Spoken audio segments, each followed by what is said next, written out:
This is going to be kind of a news of the day kind of thing. And this is just stuff I've heard that through Tim and Sid that I want to just have my opinion on. I also picked this up today. This is for Planet Fitness, which is opening up pretty damn close to my place. So, one thing with being at home a lot more is I need to hit the gym. So I got a bunch of classes and stuff. $10 a month is okay.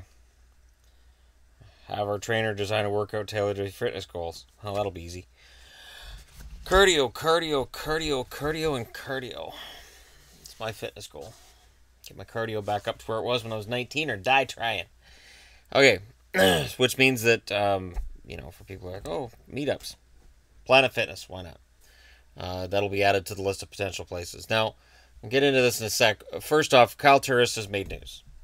Kyle Turris in Vancouver was asked about the Ottawa thing, and he basically said, I would still be a Senator if not for Eugene Melnyk. The team was willing to sign me. Melnyk didn't want to keep me. Ottawa's had a visual issue with Melnyk for a couple years now.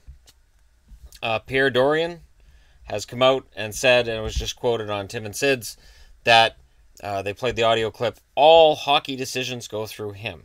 Okay. And also that Turris would not sign the deal with Ottawa that was offered by Nashville. Of course, in Nashville, your taxes are going to be better than they're going to be in Ottawa. In Canada, taxes are routinely an issue.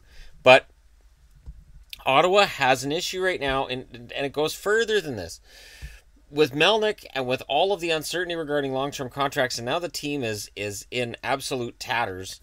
They have this 100th anniversary game coming up, this heritage game between Montreal and Ottawa, and all people in Ottawa are talking about is this miserable record. Rumors Melnyk is looking to sell. There are major problems with the Senators, and I talk about them regularly, and Turris basically saw a fire and thought, I could throw some gasoline on that. Why not? Turris was in Ottawa for a while. He wasn't just there for a year or two. For Kyle Turris to come out and say, the owner didn't want to keep me, it would hint that the owner has more to do with player decisions than an owner probably should. Your owner comes in and he hires your GM, and he should be hands-off. And it's frustrating when he's not. I know in Vancouver, as a for instance, and I use this because I follow them regularly, there have been times where decisions get made, and it's like, well, rumor has it that the GM didn't want to make said move, but Aquilini's believe that the Canucks should be contending for playoff positions every year, so we're bringing in veterans because they don't believe in a rebuild.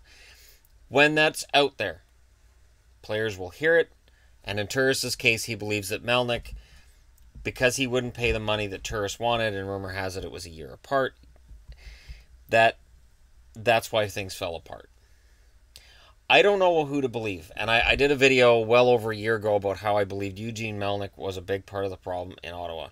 If he sells the Senators, there's two things. One, it probably improves the overall team, just by getting, hopefully, a good owner in there. But, two, if they can't come to an agreement on a new building in downtown Ottawa, this team could end up in Quebec City. Absolutely.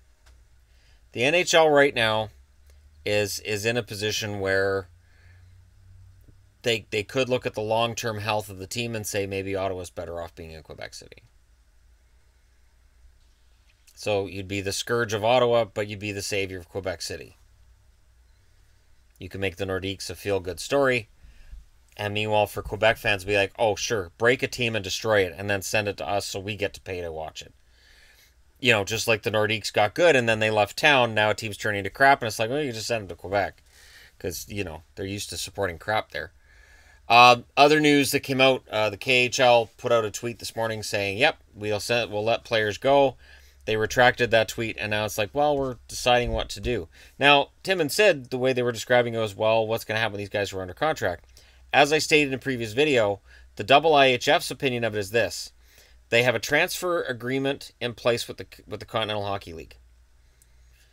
That transfer agreement states that they are IIHF property. Yes, they have their contracts with their KHL teams, but to go to the Olympics, Canadians and Americans should not have any problem being released from their teams due to the double IHF transfer agreement. Now, I'm not saying that the KHL is going to break that agreement, but up until the last few years, they had a contentious relationship with the NHL as well. The KHL has shown in the past that if it suits them, if it makes their product better, they might ignore rules being given to them by somebody else. I'm trying to remember which player it was who was the last big bone of contention. I want to say Radulov, who was under an NHL contract and then went over and played in the KHL. I want to say Radulov, and yet I'm not sure on that one. So you guys can let me know in the comment section below. But my point is, I'm not guaranteeing that the KHL is going to honor that agreement. I wonder how much political meddling will go on in here and how much pressure they're going to feel to not go with that schedule where they shut down during the Olympics. I also find it weird when I hear that they have two different schedules, and it's like, wait, they shouldn't. They should have one. If they were intending to send players, they should have that schedule where they shut down for 2 weeks and send players. They shouldn't be able to just change that agreement. They shouldn't be able to just change that schedule because Russia's not allowed in the Olympics in team sports. They're allowed to go as individuals if they've never tested positive, but they go as individuals. They don't go as members of the Russian team. So that to me is kind of a weird storyline, and I really think Americans and Canadians in the KHL are going to be allowed to play. I'd be very surprised if it doesn't happen. Now, here's your scoring list currently. I went with the top 13. I know there's guys who are just under that list that are not on here, but if I do the list as far as people might ask, it would take up this board, that board, that board, and go around the room, and I'd basically be reviewing every single player. Kucherov and Stamkos are still tied for first. The tiebreaker being goals, Kucherov's number one. They're still having fantastic seasons. It has slowed. That huge 140-point season that Stamkos looked ready to put together is now very, very unlikely. He'd have to score 98 points in the next 52 games in order to reach 140 points. We're getting into more realistic totals, 105 to 110 between these two. But look who's in third. McDavid now is in third. It's not that long ago we were talking about how McDavid was having trouble scoring. He'd had that hat trick in the first game and it had kind of fallen apart. And we might as well acknowledge that he's rounding into form. And if not for yeoman's work by Toronto goaltending, he would have had more points in the game against Toronto than 0, which everybody in Edmonton had. They had 7 against Columbus, 6 against Montreal, and it seems like McDavid's saying, all right, well, nobody else is going to do this, so I might as well do this myself. And he's just going to keep playing. The one thing that bothers me in this little stretch drive is, while Laurent Brossoit was getting rightfully destroyed for the 4 goals he allowed in the third against Calgary, he hasn't had the proper amount of credit for the play that he's put up between the pipes for Edmonton over the last few games. Brossoit's been very good. And Talbot, before the injury, wasn't playing particularly like Talbot from last year. So, while we can look at McDavid and say it's all on him, it is, but solid goaltending makes it easier to go the other way and score. You're not going to play as tight towards your own net. And hockey, all players play 200 feet now. So even your dynamos like these guys at the top, they have to be able to play defensively or the coaches aren't going to play them. Kopitar, 38 points in 32 games, still proving that he is drinking from the fountain of youth and enjoying it. Wheeler, 38 points in 31 games. 30 of those points are assists. Blake Wheeler's the best story nobody's talking about right now, I guess including me. A big part of what's going on with Winnipeg right now is the Blake Wheeler story. There are other players who get a lot of credit, and every now and then I'll see in the comment section somebody saying something about Laine being a bust. I don't even answer that because Laine's playing well. It's just he's not leading the team in points. So people are like, well, wait, where's Laine? He's playing just fine. He's in his second year. Everybody needs to chill just a little bit.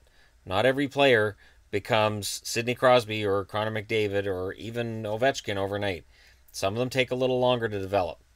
And I'm looking at Voracek right here when I say that. Gaudreau has 38 points in 31 games. Of course, this will be very frustrating to Flames fans who have been very up on Gaudreau, and now Gaudreau is 1 point down to McDavid. Right now, McDavid's definitely trending up over the last few weeks. And for Gaudreau, he's still playing very well. And this could be one of those frustrating years where if you did a vote for Hart, even though Edmonton's nowhere near the playoffs, McDavid would get votes. McDavid would get votes because he's Connor McDavid. Absolutely. But Gaudreau would definitely, I think he'd be a top three. I think you'd see, right now, I think it would be Gaudreau, Kopitar, and McDavid. I think Stamkos and Kucherov would split the vote, and I think they'd be fourth and fifth. Because people would vote for one or the other as 1 and 2, which would allow other guys to get up there. Voracek's 37 points in 30 games. 30 of those points are assists. An assist per game is pretty cool. Voracek and the offense in Philly have not been the problem, other than when they get shut out, which is regularly. How does this work? How can you have Voracek and Giroux, and they're both scoring more than a point a game, and you get shut out all the time? I don't understand the math on this at all, other than either they break out and they get all kinds of points, or it's just nothing. There's no in-between with this team. It's got to be frustrating. Phil Kessel, 37 points in 32 games. Who would have thought he'd be leading the Penguins in scoring? Nobody. Put your hand down. No, put your hand down. Nobody thought that. Braden Shen, 37 points in 32 games. Who would have thought? No. Schwartz, who's currently out. He's out for at least 6 weeks. 35 points in 30 games. Good season for him. Scheifele, the star that should be talked about more than he is. 31 games, 35 points. Scheifele in Winnipeg is a star. And he is capable of leading a team into the playoffs, and he's capable of leading a team that will do some damage in the playoffs. I'm personally hoping Winnipeg does. Should they make the playoffs, that they do some damage, get into at least the second round, and that there's a feeling that the Jets are moving forward. If they lost in the first round this coming spring, it would still feel like they're moving forward, but there'd be guarded optimism. At least if they won a round, it'd feel like, all right, they're getting into that contender conversation. Kuznetsov, 34 points in 32 games. Of course, Washington, they've been very hot and cold. So whether it's Kuznetsov, Backstrom, Ovechkin, it's been stops and starts for them. And then here's Giroux, 34 games, 13 goals, 31 assists, 34 points. And that's as far down as I went. It's weird because if somebody had told me at the start of the season, hey, Claude Giroux's going to score more than a point a game this year, what do you think Philly's going to do? I'd be like, hey, if Giroux's back to being Claude Giroux, then they're in the playoffs. That's no problem. And yet, here we are. Giroux scoring more than a point a game. Voracek scoring more than a point a game. And if the playoffs started today, Philly's not there. So, let me know what you guys think about the Turris thing, KHL thing, just general news of the day, and the NHL's leading scorers. Thanks for watching. Hit like and subscribe if you're browsing your way through and you happen upon this video. And I'll talk to you again soon.